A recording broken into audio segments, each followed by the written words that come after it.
High বন্ধু, কেমন আছো? আশা করি ভালো আছো। আজ দুপুরে বানাচ্ছি মোচার ঘন্ট।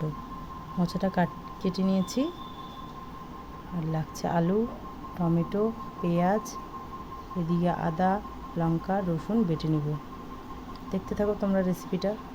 সেদ্ধ বসিয়ে দিচ্ছি, একটু লবণ দিয়ে দিচ্ছি, সেদ্ধ হোক। তেল গরম হয়ে গেছে, এখন আলুগুলো ভেজে নিব। লবণ দিয়ে দিলাম, হলুদ দিয়ে দিব,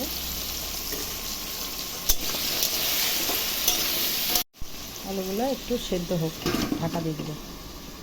মশলা পেস্ট করে নিয়েছি, টমেটো পেস্ট করে নিয়েছি, পেঁয়াজ কুচিয়ে নিয়ে নিয়েছি, লবণ হলুদ নিয়ে নিয়েছি। আলুগুলো ভাজা হয়ে গেছে, এখন উঠিয়ে নেব। নিচে শুকনো লঙ্কা দিয়ে দিচ্ছি, তেজপাতা, গোটা দারচিনি, এলাচ, লং দিয়ে দিচ্ছি, জিরা সম্বরা দেবো। এবারে এলাচটা ফুটে উঠলো, পেঁয়াজগুলো দিয়ে দেবো, লবণ দিয়ে দিচ্ছি, হলুদ দিয়ে দিচ্ছি।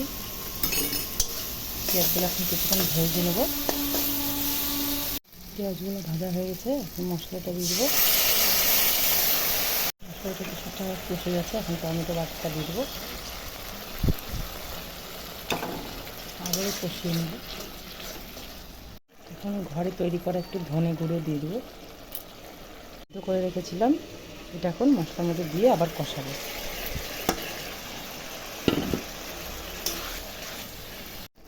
আলুগুলো এখন দিয়ে দেবো, ভাজা আলুগুলো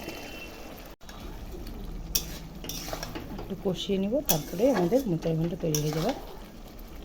আলুগুলো একটু সিদ্ধ হবে।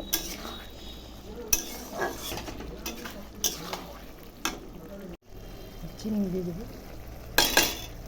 আমার মোচার ঘন্ট তৈরি হয়ে গেছে, নামিয়ে নিয়েছি।